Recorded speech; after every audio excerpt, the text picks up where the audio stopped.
Assalamualaikum warahmatullahi wabarakatuh. Sahabat Rizka Story yang dirahmati Allah, mari awali kisah ini dengan bersholawat kepada baginda Nabi Muhammad Shallallahu Alaihi Wasallam. Semoga dengan bersholawat, hidup kita senantiasa diberkahi dan dilindungi dari keburukan. Sahabatku, pernahkah kalian melihat seorang wanita cantik, berpangkat tinggi, dihormati banyak orang namun justru memilih untuk menikahi seorang pria tua yang hanya mengayuh becak di pasar? Apa yang ada di pikiran kalian jika hal itu benar-benar terjadi? Apakah cinta bisa mengalahkan gengsi, hinaan, dan cacian masyarakat? Kisah ini nyata tentang seorang polwan cantik bernama Rara dan seorang pria tua lusuh yang tampak tak berharga. Tapi 3 bulan kemudian semuanya terbalik. Siapa sebenarnya sang tukang becak? Dan apa yang disembunyikan selama ini? Saksikan hingga akhir. Dan jangan lupa subscribe channel Rizka Story agar tak ketinggalan kisah inspiratif dan penuh hikmah lainnya. Rara duduk sendiri di ruang tamu mes polisi wanita sore itu. Senyap. Hanya suara touch keyboard dan berita dari TV yang masih menyala tanpa perhatian. Hari itu adalah hari ulang tahunnya yang ke-28. Namun tidak ada kejutan, tidak ada bunga, tidak ada pesta. Yang ada hanya sebuah keputusan besar. Keputusan yang sejak semalam membuatnya tidak bisa tidur. Ia telah memutuskan akan menikah dengan seorang pria. Tapi bukan pria biasa. Melainkan seorang tukang becak yang biasa mangkal di depan pasar pagi. Namanya Amin. Pria itu selalu menunduk setiap kali melihat Rara lewat. Bajunya lusuh, kadang robek di bagian pinggang. Namun, tatapan matanya jujur. Tidak seperti pria-pria muda yang sering mencoba mendekati Rara hanya karena seragamnya. Rara, kamu serius? Widi, sahabatnya sesama polwan, tercekat ketika Rara menunjukkan undangan sederhana bertuliskan nama Amin sebagai mempelai pria. Aku serius, Wid, jawab Rara tenang. Aku tidak butuh pria yang sempurna. Aku butuh hati yang tulus. Hari itu Rara mengenakan gamis putih sederhana. Tanpa riasan mencolok, ia datang ke musola kecil di pinggir terminal bersama Amin. Hanya ditemani beberapa anak yatim dan 2 orang saksi dari pihak RT. Tidak ada musik, tidak ada dekorasi mewah. Hanya bacaan akad yang lirih dan tangisan haru dari mulut Rara saat tangannya bersalaman dengan pria yang kini sah menjadi suaminya. Namun berita pernikahan itu langsung menyebar. Cepat, heboh, polwan cantik nikahi tukang becak. Gila! Nggak ada pria lain apa? Cari sensasi atau cari pahala? Apa jangan-jangan dukun tuh becaknya? Komentar-komentar kejam bertebaran di media sosial. Bahkan di kantor, para senior Rara tidak bisa menyembunyikan kejijikan mereka. Kapolsek bahkan memanggilnya ke ruangan. Rara, kamu itu cerminan institusi. Kamu harus jaga nama baik. Menikahi orang dengan status seperti itu bisa jadi bumerang. Tapi Rara tidak goyah. Ia hanya menjawab singkat. Saya tidak menjual citra, Pak. Saya hanya ingin bahagia. Waktu pun bergulir. Hari-hari setelah pernikahan itu dilalui dengan sederhana. Rara tetap berangkat kerja seperti biasa. Kadang mengendarai sepeda motor dinasnya, kadang berjalan kaki. Sementara Amin tetap menarik becaknya, mengangkut sayur dan kadang penumpang ke pasar tradisional. Mereka tinggal di rumah petak sewaan di gang kecil, jauh dari jalan raya, dengan kamar tidur sempit dan dapur seadanya. Tapi justru disitulah Rara merasa damai. Tidak ada gosip, tidak ada kemewahan palsu, hanya ketulusan. Namun di luar sana, dunia terus mencibir. Suatu sore, Rara dan Amin berjalan bersama di pasar untuk membeli sayur. Seorang wanita tua, penjual sayur, berkata dengan suara keras kepada pembeli di sebelahnya, tapi jelas ditujukan untuk Rara. Ih, cantik-cantik jadi polwan. Ujungnya juga dapet tukang becak. Nggak malu apa ya? Dunia sudah gila. Rara hanya tersenyum. Tapi Amin menggenggam tangan Rara erat. Ia menunduk dalam. Dalam hatinya, Amin tahu, semua ini bukan hal baru baginya. Dulu ia pernah merasakan seragam, kehormatan, bahkan kekuasaan. Tapi kini, ia memilih hidup dalam diam. Bukan karena takut, Tapi karena ada misi yang belum selesai. Beberapa malam setelah itu, Rara bangun tengah malam. Ia mendapati Amin duduk sendiri di ruang tamu, memandangi sebuah benda kecil di tangannya. Sebuah foto tua. Di sana tampak sosok muda berseragam resmi. Wajahnya tidak asing, tapi lebih gagah dan tegas. "Apa itu, Pak?" tanya Rara pelan. Amin buru-buru menyimpan foto itu. "Hanya masa lalu. Tidak penting." Rara tidak mendesak. Tapi sejak malam itu, perasaannya berubah. Ia mulai merasa ada sesuatu yang besar tersembunyi di balik diam dan ketenangan suaminya. Apalagi sejak beberapa hari terakhir, ada mobil hitam sering berhenti jauh di ujung gang. Beberapa kali Amin menerima surat tanpa nama yang ia robek dan bakar sebelum dibaca. Namun Rara tetap memilih percaya. Karena cinta, kadang butuh buta. Tapi buta yang tulus akan menemukan jalannya sendiri. Dan dalam waktu yang akan datang, dunia akan tahu siapa sebenarnya pria tua yang mereka hina itu. Rara duduk di depan cermin. Pikirannya masih tertinggal pada malam kemarin. Wajah Amin saat memandangi foto tua itu begitu berbeda. Sorot matanya bukan seperti lelaki renta yang lelah, melainkan seperti seseorang yang sedang memendam masa lalu yang berat. Sejak pernikahan mereka, Rara memang tak pernah banyak bertanya tentang latar belakang Amin. Ia hanya tahu bahwa pria itu telah hidup di kota ini selama 10 tahun terakhir sebagai tukang becak. Ia tinggal berpindah-pindah dari satu kontrakan ke kontrakan lain, tak punya keluarga, tak punya harta, bahkan tak punya KTP yang jelas. Namun Rara tidak peduli saat itu. Ia hanya melihat kebaikan Amin yang sederhana. Tapi kini, semua itu seperti menyimpan tabir yang perlahan mulai terbuka. Pagi itu, saat Rara hendak berangkat kerja, Amin sudah lebih dulu bangun. Ia sedang menyiram tanaman kecil di depan rumah kontrakan. Rambutnya yang sudah putih disisir rapi. Bajunya bersih walau tetap lusuh. "Pak, aku berangkat dulu ya," ucap Rara sambil menyodorkan kotak makan kecil. Amin menoleh dan tersenyum. "Hati-hati di jalan, Ra. Jangan lupa makan siang." Rara mengangguk, tapi hatinya gelisah. Di kantor, suasana tak lebih baik. Rekan-rekannya masih sering menyindir dengan tawa sinis. "Hei, Bu Rara, suaminya sudah narik becak belum tuh? Siapa tahu sebentar lagi kita bisa nebeng gratis." Celetuk salah satu petugas pria sambil tertawa. Widi mencoba menenangkan, tapi ia sendiri kadang tak habis pikir. "Ra, aku nggak ngerti kamu lagi," kata Widi saat makan siang di kantin. "Aku tahu kamu kuat. Tapi kenapa kamu kayak nggak mau tahu soal siapa sebenarnya suamimu?" Rara hanya menatap temannya itu, lalu berkata pelan, "Aku tahu Pak Amin bukan orang biasa. Tapi kalau dia mau bercerita, aku pasti mendengarkan." Dan ternyata malam itu jawaban mulai datang. Hujan turun deras. Rara dan Amin makan malam dengan tempe goreng dan sayur bening. Tiba-tiba listrik padam. Rumah jadi gelap. Hanya cahaya dari lampu emergency yang menyala redup. Amin berdiri perlahan, lalu mengambil lilin di lemari. Namun sesuatu terjatuh dari sakunya.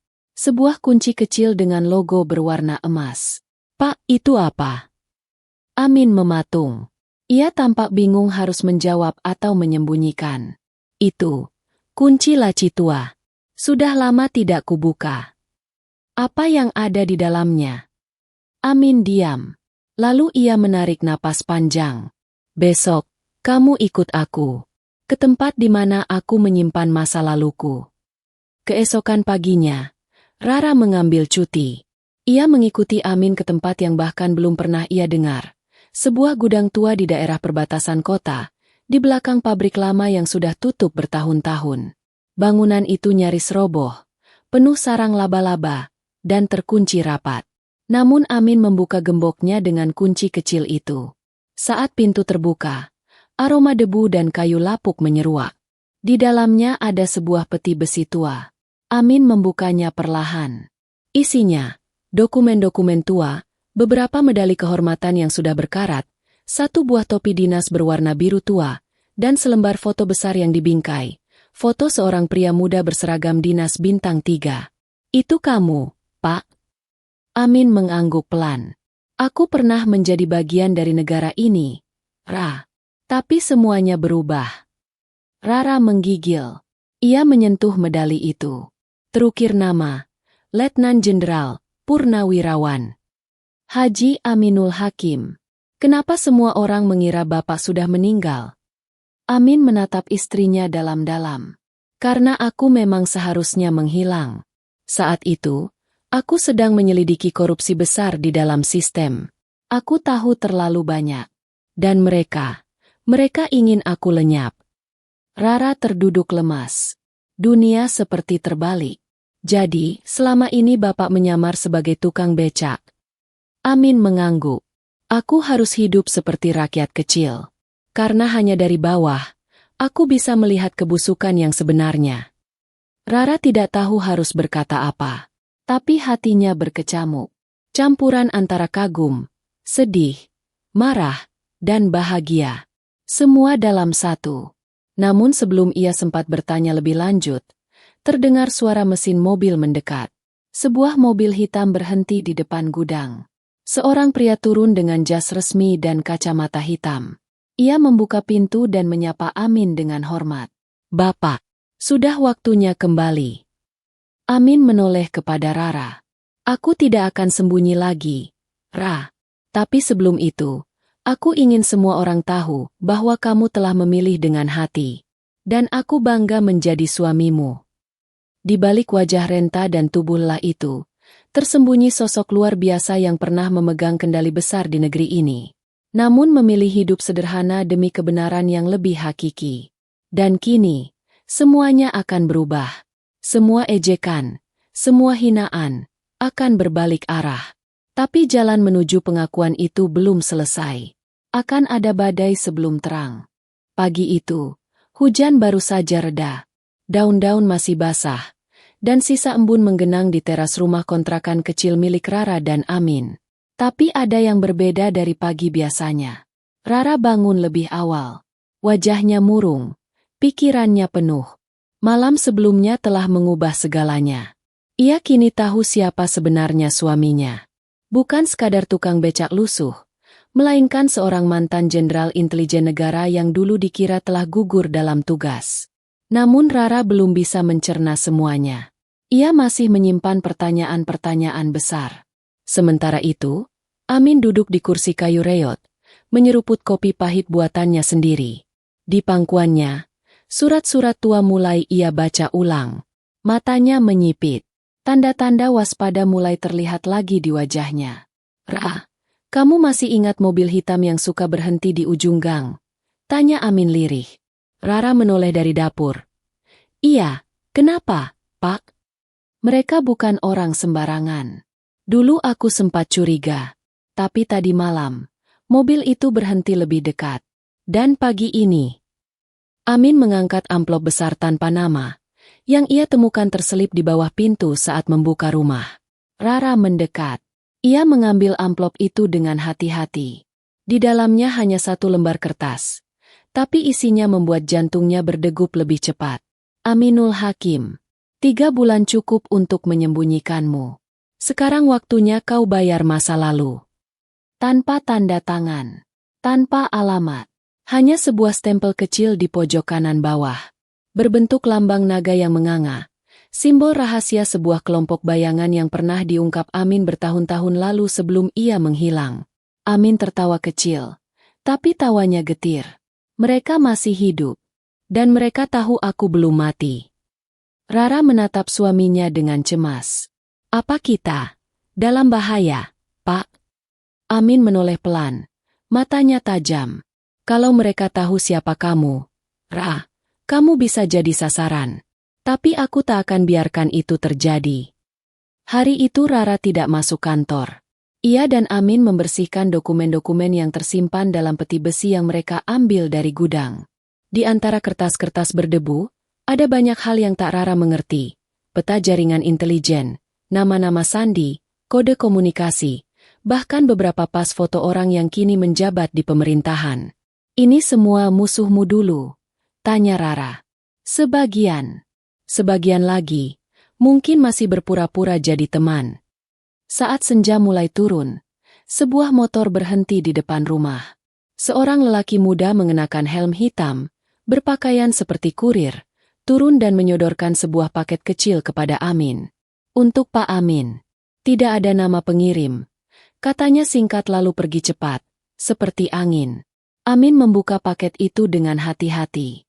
Di dalamnya, sebuah jam tangan tua dan sepotong kartu nama berwarna hitam dengan tulisan emas. Rapat 01. Jumat malam. Tempat biasa. Kembali atau musnah. Rara membaca kartu itu. Apa maksudnya, Pak? Amin memejamkan mata sejenak. Tempat biasa berarti markas lama kami. Mereka memintaku datang kembali. Tapi ini jebakan. Atau tantangan. Beberapa detik kemudian, ketukan pelan terdengar di pintu. Tok, tok, tok. Rara dan Amin saling menatap. Hening. Ketukan itu tidak seperti biasa. Irama ketukannya adalah kode. 3 ketukan diam. 2 ketukan lalu 1. Amin berdiri cepat, membuka pintu perlahan. Di luar, berdiri seorang pria tua berjas coklat. Wajahnya penuh luka lama, tapi matanya tajam. Akhirnya kamu keluar juga dari penyamaran, Jenderal. Ucapnya pelan. Amin menyipitkan mata. Rangga, kamu masih hidup rupanya. Pria itu mengangguk. Mereka pikir aku sudah mati. Tapi aku tetap di belakang layar, mengawasi semua. Dan saat tahu kau menikah, aku tahu, waktunya sudah dekat. Rara masih tertegun. Ia berdiri di belakang pintu sambil mencoba mencerna percakapan dua orang lelaki yang tampak seperti bayangan masa lalu. Masuklah, ujar Amin akhirnya. Mereka duduk di ruang tamu. Rangga ini adalah sahabatku dulu di kesatuan khusus. Jelas Amin kepada Rara. Rangga membuka map coklat dari dalam jasnya dan menyodorkannya ke Amin. Di dalamnya ada foto-foto terbaru, orang-orang dengan wajah tegang dan catatan nama di bawahnya. Mereka bukan hanya tahu kamu hidup, tapi mereka mengincar posisimu kembali. Dan mereka tahu kamu menikah dengan polisi wanita yang punya akses ke sistem kepolisian, kata Rangga. Amin mengepalkan tangan. Rara tak ada hubungannya dengan ini. Jangan libatkan dia. Tapi justru karena dia, mereka ingin menyudutkanmu. Rangga menatap Rara. Mereka tahu, kelemahanmu kini adalah orang yang kamu cintai. Hening sejenak. Amin berdiri. Ia mengambil satu map kecil dari lemarinya. Map itu sudah lama disegel. Dengan tangan gemetar, ia membuka isinya.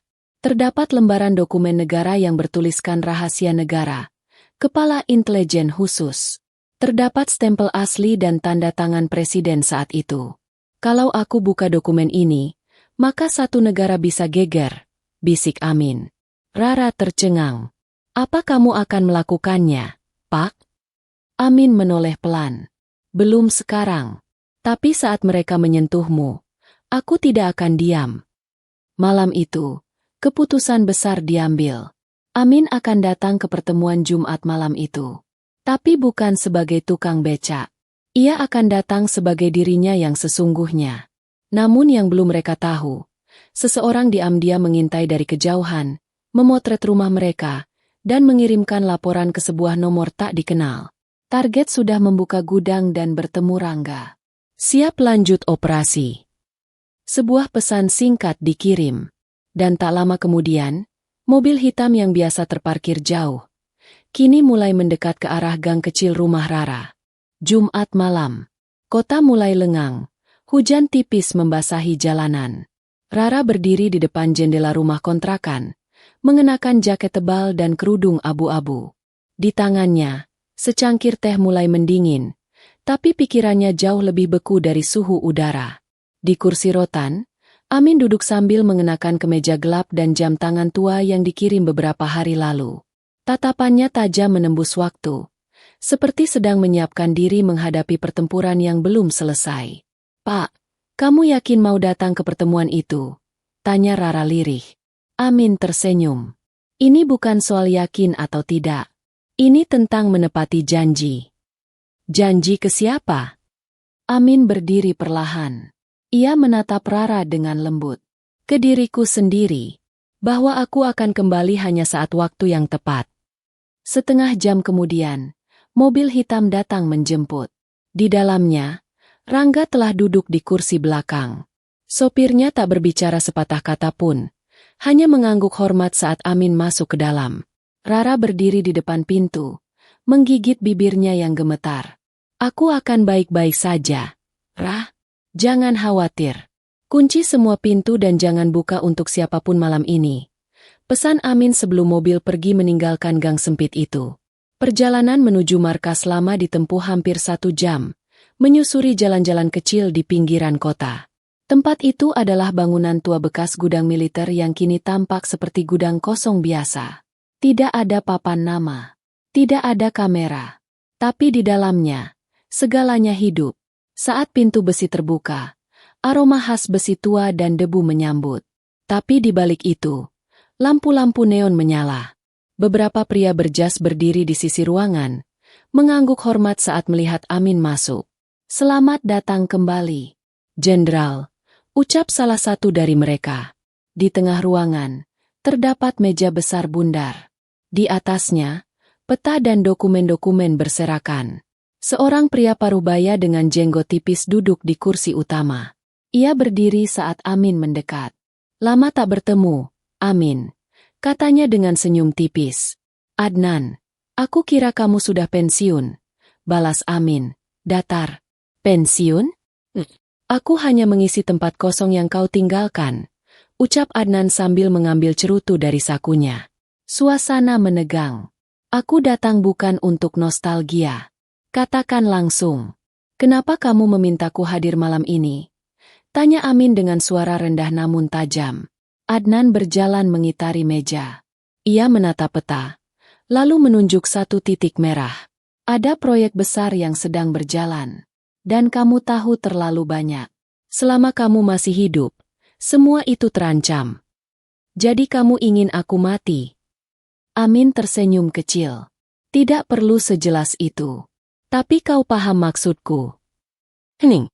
Semua mata tertuju pada mereka.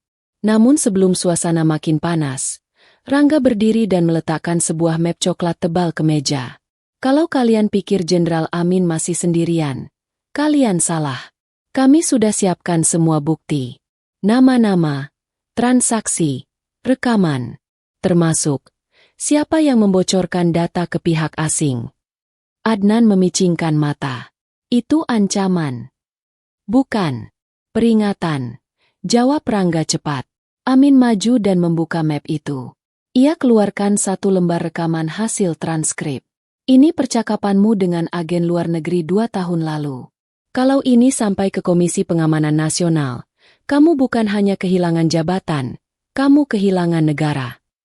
Adnan tampak tegang. Tapi ia mencoba menguasai diri. Jadi apa yang kamu inginkan? Tanya Adnan. Aku hanya ingin hidup tenang. Dan aku tidak akan buka suara. Kalau kalian berhenti menggangguku dan istriku, ujar Amin. Adnan menatapnya lama. Lalu menghela napas. Baik. Untuk sekarang. Tapi ingat, Amin, masa lalu tak pernah benar-benar mati. Amin mengangguk. Aku tahu. Tapi aku sudah siap hidup berdampingan dengannya. Pertemuan pun selesai. Amin dan Rangga kembali ke mobil, lalu menyusuri jalan gelap kembali ke arah rumah. Tapi di tengah perjalanan, ponsel Rangga bergetar. Ia membaca pesan singkat dengan alis menegang. Rumah target diterobos. Wanita dalam pengawasan. Kirim pasukan. Rangga langsung menoleh ke Amin. Rara, mereka tahu dia sendirian. Amin mengepalkan tangan. Cepat, ke rumah. Mobil melesat. Hujan makin deras. Jalanan sepi. Tapi waktu menjadi musuh. Amin duduk tegang. Tangannya menggenggam kursi. Sementara itu, di rumah, Rara mendengar suara gesekan dari jendela belakang. Ia bangkit dari sajadah, lalu mengambil senter kecil. Perlahan, ia melangkah ke dapur. Tok-tok. Ada yang mengetuk pintu belakang. Siapa di sana? Tanya Rara. Tidak ada jawaban. Tiba-tiba, brak, pintu didobrak. Dua pria berpakaian gelap masuk. Rara menjerit, tapi segera ditutup mulutnya oleh salah satu dari mereka. Mereka bilang, "Kamu cantik sayang, suamimu terlalu berbahaya." Rara mencoba memberontak, tapi tenaganya tak sebanding. Saat itulah, suara mobil berhenti mendadak di luar. Lalu terdengar suara langkah kaki cepat mendekat dan teriakan, "Lepaskan dia!" Dor! Suara tembakan meledak. Salah satu pria terjatuh. Amin menerobos masuk bersama Rangga. Pertarungan jarak dekat terjadi. Lemari pecah, piring jatuh, darah mengalir. Rangga berhasil melumpuhkan satu penyerang. Sementara Amin menahan yang satu lagi dengan kekuatan penuh meski tubuhnya sudah renta.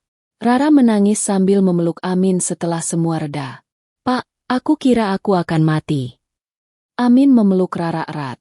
"Selama aku hidup, kamu tidak akan disentuh siapapun." Di luar, suara sirine mulai mendekat. Rangga sudah menelpon rekan-rekannya untuk evakuasi dan penangkapan. Namun malam itu menyisakan pesan yang dalam. Musuh tidak akan tinggal diam. Tapi cinta dan keberanian juga tak akan pernah tunduk. Minggu pagi, langit begitu cerah. Tapi di hati Rara dan Amin, awan gelap belum sepenuhnya berlalu. Peristiwa penyerangan malam itu menjadi titik balik, tidak hanya dalam rumah tangga mereka, tapi juga dalam jejak sejarah panjang yang sempat disembunyikan. Petugas kepolisian dari pusat telah datang. Dua pria berpakaian gelap yang menyusup ke rumah Rara kini ditahan, dan interogasi berlangsung ketat. Namun lebih dari itu, satu keputusan besar akhirnya diambil. Identitas asli Amin harus dibuka ke publik. Kalau kita terus sembunyi, mereka akan terus memburumu dalam gelap, Pak. Ucap Rangga dalam rapat tertutup yang digelar di rumah dinas Kapolda. Kalau aku muncul lagi sebagai diriku yang dulu, semua mata akan kembali tertuju. Termasuk musuh-musuh lama. Sahut Amin sambil menatap map berisi identitas lamanya. Jenderal Purnawirawan Haji Aminul Hakim. Kapolda, yang sejak awal menaruh hormat pada Amin, meletakkan tangannya di atas meja. Biarkan masyarakat tahu siapa Anda sebenarnya. Mereka perlu tahu bahwa di balik becak itu, ada jenderal yang pernah menyelamatkan negeri ini dalam senyap. Amin diam. Lalu ia mengangguk pelan. "Baik, tapi aku ingin satu hal." "Apa itu?" tanya Rara pelan. "Aku ingin pengakuan ini tidak hanya membersihkan namaku, tapi juga memulihkan nama istriku. Rara terlalu banyak dihina. Sudah waktunya semua orang tahu, siapa perempuan yang paling kuat dalam hidupku." Rara menunduk. Matanya berair. Ia tidak menginginkan pujian. Ia hanya ingin hidup tenang. Tapi hari itu, ia tahu masa tenangnya sudah menjadi bagian dari perjuangan besar yang tak bisa ia hindari. Hari Selasa, sebuah konferensi pers digelar. Media nasional dan internasional hadir di gedung lama yang dulunya markas dinas intelijen. Beberapa pejabat hadir. Para wartawan sibuk mempersiapkan kamera dan mikrofon. Siaran langsung sudah dimulai. Seorang pembawa acara naik ke panggung kecil. "Selamat pagi. Hari ini, kita akan menyaksikan momen langka dan penuh makna. Seorang tokoh yang selama ini dianggap hilang atau bahkan telah gugur, ternyata hidup dalam diam. Dan kini beliau hadir kembali di tengah kita." Beberapa detik kemudian, pintu samping terbuka. Dari sana, muncul sosok Amin, berjalan pelan dengan jas abu-abu tua, didampingi Rara yang mengenakan kerudung putih dan seragam polwannya. Wartawan tertegun. Suasana hening. Sebagian berdiri, sebagian tak percaya. Amin berdiri di depan mikrofon. Ia membuka map kecil yang dibawanya, lalu berbicara. "Saya, Jenderal Purnawirawan Haji Aminul Hakim, menyatakan bahwa saya tidak mati. Saya memilih hidup dalam penyamaran selama 15 tahun terakhir demi menyelamatkan dokumen rahasia negara yang mengancam kedaulatan bangsa." Beberapa kamera langsung berbunyi. Blitz menyala bertubi-tubi. "Saya hidup sebagai rakyat kecil, sebagai tukang becak. Dan di tengah kehidupan itu, saya bertemu seseorang yang mencintai saya bukan karena pangkat, bukan karena wajah, bukan karena harta, tapi karena hati." Amin menoleh ke Rara. yang kini menahan air mata. Ia adalah istriku, Rara. Polisi wanita yang telah menerima semua hinaan dan cacian karena memilih menikah denganku. Tapi hari ini, aku ingin katakan pada dunia, dia bukan wanita bodoh. Dia wanita yang paling cerdas memilih cinta. Para jurnalis mulai bertepuk tangan. Beberapa bahkan meneteskan air mata. Siaran itu langsung viral. Dunia maya geger. Headline di mana-mana menulis. Tukang becak yang dinikahi polwan cantik ternyata mantan jenderal intelijen. Cinta Rara dibayar dengan hormat satu bangsa. Orang-orang yang dulu mencibir, kini malu. Tetangga yang sering melontarkan sindiran kini datang ke rumah Rara membawa kue dan maaf. Bahkan Kapolsek yang dulu memanggil Rara dengan nada menekan, kini berdiri dan memberi hormat di depan publik. Saya mohon maaf atas penilaian saya yang keliru. Rara adalah teladan. Dia bukan hanya istri seorang pejuang, tapi dia sendiri adalah pejuang. Rara tersenyum, tapi senyumnya mengandung luka dan kemenangan sekaligus. Di rumah, setelah semua reda, Rara duduk bersama Amin di teras kecil mereka. Teh hangat mengepul di antara mereka. "Pak, aku tidak butuh semua ini. Aku hanya ingin bisa bersamamu dalam damai." Amin menggenggam tangan Rara. "Dan sekarang, kita bisa jalani hari tanpa harus menyembunyikan apa-apa." Rara menatap ke langit. "Dulu aku bertanya-tanya, kenapa aku mencintai tukang becak. Tapi sekarang aku tahu. Allah memang menyuruhku mencintai bukan dari mata, tapi dari jiwa." Amin tersenyum. "Dan jiwa itulah yang menyelamatkanku." Namun meski kebenaran sudah terungkap, ancaman tak serta-merta lenyap. Masih ada sisa-sisa bayangan masa lalu yang tak ingin kebenaran itu hidup. Dan dalam waktu dekat, satu nama akan kembali muncul. Nama yang pernah hampir menjatuhkan bangsa ini. Nama yang juga tahu, Rara kini adalah kunci dari kekuatan Jenderal Aminul Hakim. Setelah pengakuan terbuka Jenderal Aminul Hakim mengguncang publik, kehidupan Rara dan Amin mulai berubah.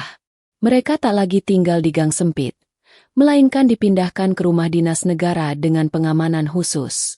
Rara kembali berdinas, kini dengan penghormatan penuh dari rekan-rekannya. Namun di balik ketenangan yang baru, muncul riak-riak tak terlihat. Karena setiap kebenaran yang disingkap, akan selalu ada yang terganggu kepentingannya. Di sebuah tempat terpencil, di ruang gelap yang hanya diterangi satu lampu gantung, seorang pria duduk menghadap layar monitor besar. Wajahnya penuh luka bakar yang belum sepenuhnya pulih. Matanya tajam, penuh dendam. "Jadi dia kembali," gumamnya pelan sambil menatap siaran ulang konferensi pers Amin. Di belakangnya, berdiri dua pria muda bersenjata lengkap.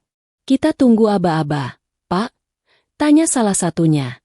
Pria tua itu berdiri, menggenggam tongkat besi. "Tidak. Kita tidak akan menunggu. Sekarang saatnya mengambil semuanya kembali. Termasuk wanita itu." Namanya, Darsa Widagdo, mantan jenderal bayangan yang sempat disingkirkan Amin 16 tahun lalu karena terbukti menjual informasi militer ke pihak luar negeri. Ia berhasil lolos dari hukuman dengan cara memalsukan kematian. Dan kini, ia siap membalas. Di rumah dinas, Rara mulai gelisah. Ia sering menerima pesan misterius ke ponsel dinasnya. "Kamu tak tahu siapa yang sebenarnya tidur di sebelahmu. Waktu itu akan datang. Kau akan membayar pilihannya. Dia mungkin jenderal, tapi kamu yang akan jadi pelurunya." Awalnya Rara mengabaikan. Tapi setelah pesan-pesan itu terus datang, ia memberanikan diri memberitahu Amin. "Pak, seseorang mengintai aku," ucap Rara sambil menunjukkan layar ponselnya. Amin membaca dengan mata menyipit. Tangannya gemetar pelan. "Darsa," bisiknya. "Siapa itu?" tanya Rara. Amin berdiri, berjalan ke arah jendela, menatap keluar seakan mencari sesuatu di langit malam. "Dulu, aku mengamankan dokumen yang membuktikan dia menjual senjata rahasia ke luar negeri. Tapi dia lolos dari pengadilan dengan cara yang tidak masuk akal.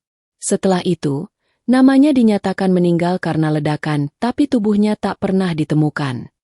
Amin menoleh ke arah istrinya. Kalau dia hidup, maka kamu adalah target berikutnya. Karena kamu adalah alasan aku kembali. Rara menelan ludah. Tangannya mulai berkeringat. Aku tidak takut, Pak. Tapi aku takut kehilanganmu. Amin menarik napas dalam. Dan aku takut kehilangan kamu. Beberapa hari kemudian, Darsa membuat langkah pertamanya. Sebuah ledakan kecil terjadi di kantor Rara. Tidak menimbulkan korban, tapi cukup membuat kegaduhan nasional. CCTV menunjukkan seseorang berpakaian jaket abu-abu masuk ke area parkir, lalu meninggalkan koper. Rara terguncang. Ia tahu, ini bukan ancaman kosong lagi. Sore harinya, ia kembali mendapat surat di bawah pintu rumah dinasnya. Lain kali bukan koper, tapi tubuhmu yang akan meledak. Pihak keamanan diperketat. Kapolda mengerahkan tim pengamanan khusus. Namun ancaman tidak berhenti.